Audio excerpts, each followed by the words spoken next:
Yesterday, we looked at the possibility of a market melt up, but our guest today has a rather different view.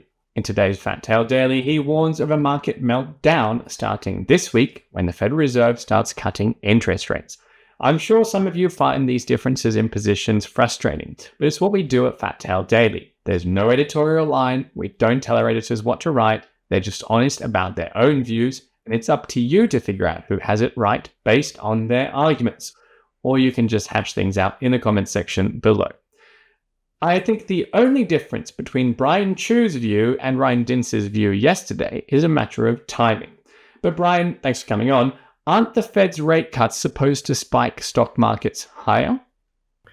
Thanks for introduction, Nick. And I probably wouldn't want to put my neck on the line to say that the market's going to slump this week after the rate cut.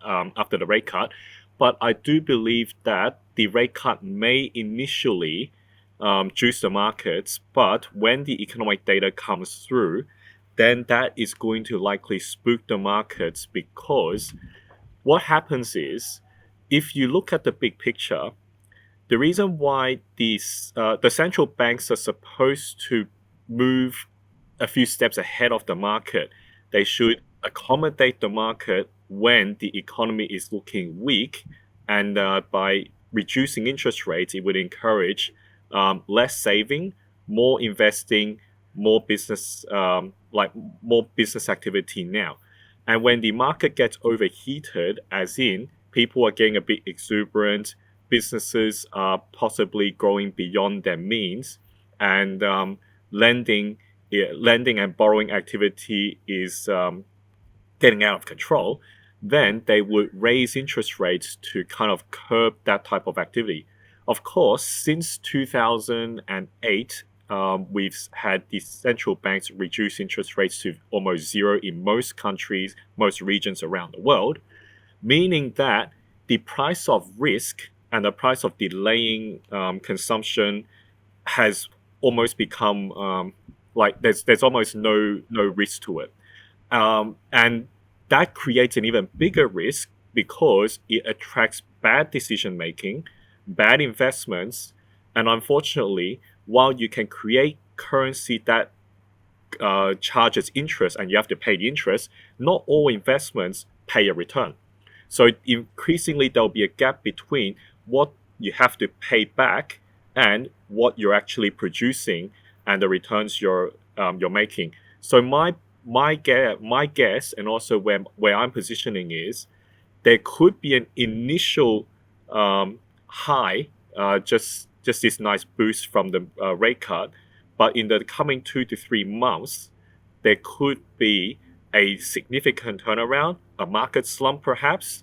There's many reasons for that to potentially happen. You have the U.S. election, the uncertainty and the geopolitical tensions in the Middle East and Ukraine, and also in our own backyard, our property market is clearly under significant debt burden, and the fact that Michelle Bullock, the RBA governor, had said that she's unlikely to cut interest rates soon, and Australians may have to sell their property, their own homes, to deal with the upcoming market situation, just tells me there's a lot of pressure coming ahead, and I don't know whether the central bank's rate cut comes at the right time and whether that's enough.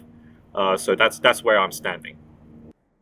It sounds like you're saying that they're going to be behind the curve on an economic crisis or just recession that is far worse than they're expecting. It's a similar rerun to several situations we've had in the past where the Fed didn't act soon enough or more strongly enough in order to offset the recession that follows. How do stocks tend to perform in those environments? Now, I'm probably going to get in trouble and get laughed at later down the track by saying it's going to be different this time. But the reason why it's been the same for so long is driven by the central banks cutting rates at the first instance on several occasions we've seen in the last 15, 20 years, cutting interest rates at the first instance that the market panics and even crashes. So a panic is a drop below 20%, and a crash is one where it happens in a very short time, and also it stays low. In doing that, it's conditioned the markets to believe if there is any signs of major trouble and the prices start heading down, the central banks are going to come in and be a backstop. Just look at what happened last month in August when we had the Bank of Japan raise interest rates for the first time in, I don't know how many years it has been, ages, probably 20, 30 years. And then there was a massive market panic. And then the Bank of Japan chief came out and said, we'll review our policy, we'll review our strategy to raising interest rates, and we'll hold that for a while. What happened to the market? Within a week and a half, 2 weeks, it's come back up. And that's what we're seeing with these major market indices. They seem to be the tail wagging the dog rather than the central banks, supposedly the adults in the room. They're now being driven by the screaming kids. Anytime there's some trouble, they're going to break out the lollies, they're going to break out the soft drink in order to keep them happy. And at a certain stage, you're going to run out of lollies, you're going to run out of the soft drinks, and those kids, and they're fully adult with sugar, you don't know how feral they can turn. Yeah, you and I know we experience it. So you point out that stocks have rallied well ahead of what fundamentals suggest. In fact, you call the stock market rally a mirage. Take us through some of the other indicators that suggest reality on the ground is actually a lot nastier than what stocks are suggesting. Yep, so let's start with the Main Street, just what we're experiencing in the job market, supermarkets, the housing market. In Australia, my understanding is that the residential property market has slowed significantly. I've recently checked out some houses in our neighborhood, not planning to buy yet, but just looking at prices and getting a better understanding. And we noticed that rent has actually come down, but I'm in the Southern Highlands, so it's a bit different to what's happening in Sydney, where rental prices have actually gone up significantly. So if you go to supermarkets, prices have gone up significantly. If an item is not on special, what you would see is the compared to 3 years ago, prices have gone up 50-70% in many cases for biscuits, for snacks, and even for meat. Different cuts of meat. You see your Scotch fillet and your better cuts of steak. You're lucky to actually get them below $30 a kilo nowadays. Some of them have gone up to $40, $50 a kilo if you go to a good butcher. Property market's slowing down. Supermarket prices are up. Bills are going up. Electricity and gas bills are going up on the 1st of October. And if you look at the job markets, a lot of people are getting laid off and struggling to find a new job. If you get a part-time gig, if you go and be an Uber driver, you guess you were self-employed, that might not look as bad, but it's getting more competitive. So that's the Main Street. Now let's look at the asset markets. Commodity prices, we've seen lithium, rare earths, iron ore, oil, gas, copper, base metals, those prices have come down significantly from their highs. They've all had a bull market. People who invested in these stocks had a great time, made significant returns if they managed to sell early. And I remember before we signed off last week on last Friday's interview, I said that literally all commodities except for gold has actually come off. So gold is the exception.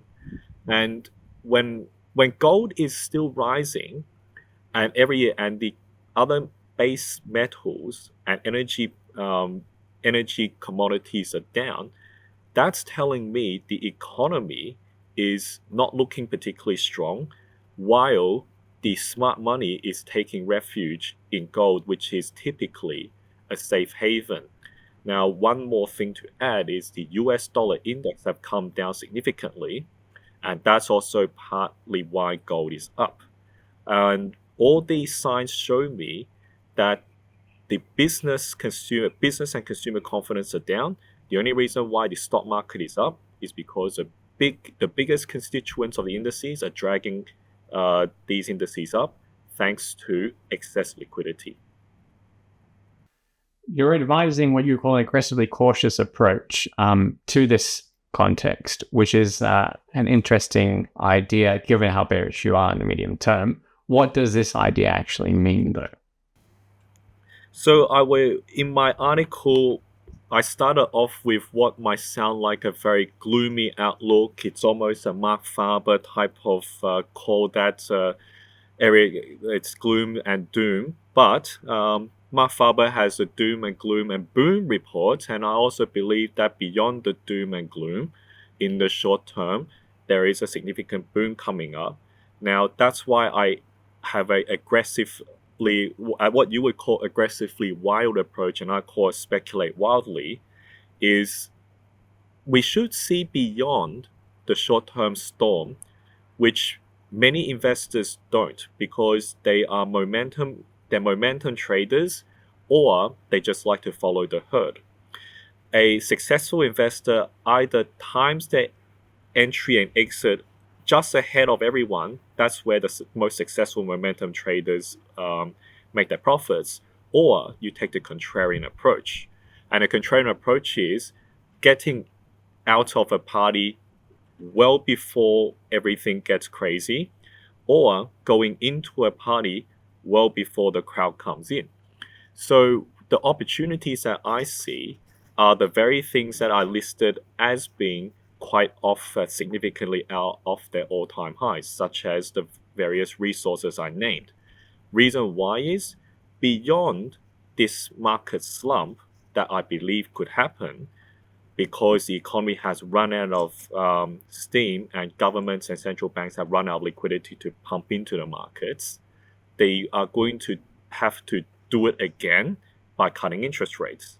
When that happens, it will spur another infrastructure boom. It will spur another wave of building. And what do we need for it? We need plenty of resources. Now, would you jump into resources stocks because I've talked about a potential boom? I wouldn't do that right now. Got to be very careful.